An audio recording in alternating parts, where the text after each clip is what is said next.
The great Roman statesman Cicero once remarked, "Gratitude is not only the greatest virtue, but the father of all virtues." I want to begin by expressing my heartfelt thanks to my noble and good friend, President Luis Ignacio Lula da Silva, for inviting my country to this summit focused on eradicating hunger and poverty, a cause in which he has, of course, shown significant leadership. His invitation not only allows Paraguay, a small but extremely proud and valiant nation, to enter the global center stage, but more significantly, it demonstrates that history is not a fatal determinant and that we are not condemned by it, as many pessimists always insist. In the past, Paraguay and Brazil has been tragic enemies, as evidenced by the catastrophe of the Triple Alliance War. However, today, both countries are firmly united, not only by a massive Itaipu hydro plant, which literally binds both nations, but by a great and sincere friendship. I believe that if we all foster in foreign relations the virtue of openness, generosity, and statesmanship, which President Lula has shown toward Paraguay, we can change not only bitter memories, but what is more important, the present and the future. My friends, poverty is not a historical necessity or an inevitable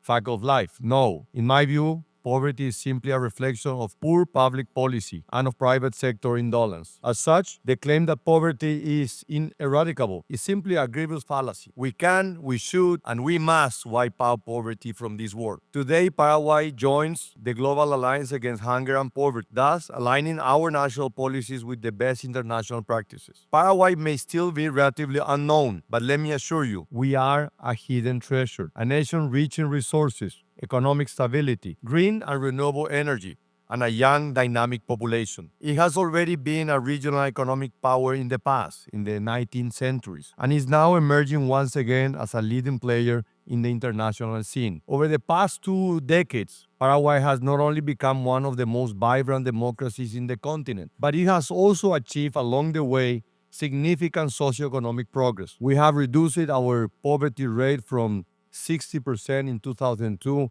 to 22% in 2023, and extreme poverty from 16 to 5%. Although these numbers are indeed impressive, I'm not satisfied. I want to further reduce poverty, erase extreme poverty and chronic child malnutrition, universalize access to clean water, and provide decent housing for all. I'm convinced that economic prosperity is the most effective social program. No ideology, no philosophy can trump the well-being of people. For prosperity to benefit everyone, we must use a deductible and adjustable intelligence, as the greatest writer of my country, Augusto Roa Basto, once put in designing our own public policies. My government is consequently implementing 6 social programs to improve Paraguayans' quality of life. I would like to highlight 2 flagship initiatives launched in my first year in office. First, the program to eliminate hunger and poverty in Paraguay children. Zero hunger in our school. Paraguay is making one of the most radical budget commitments in its history by expanding this program to reach 100% of the country's district. Starting in August, we have provided daily meals for 500,000 children, an unheard increase from the 65,000 children reached during the entire 23 year. By 2025,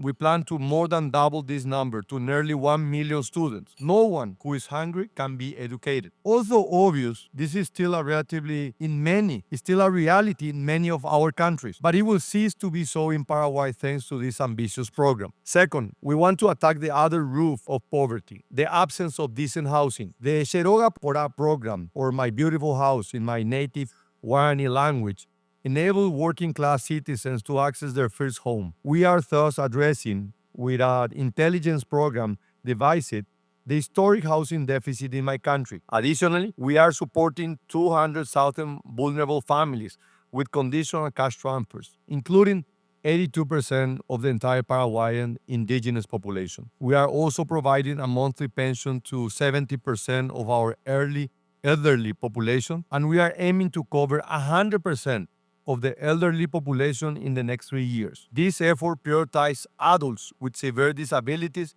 and the indigenous population. As these efforts show, Paraguay followed the guiding ideas of the Global Alliance Against Hunger and Poverty, not with mere words, but with tangible solutions. To conclude, poverty, my dear friends, is utterly unacceptable. Let us all take bold steps together, intelligently, to embark ourselves in the only war which I can imagine is a good one, the war on poverty. Thank you for your attention.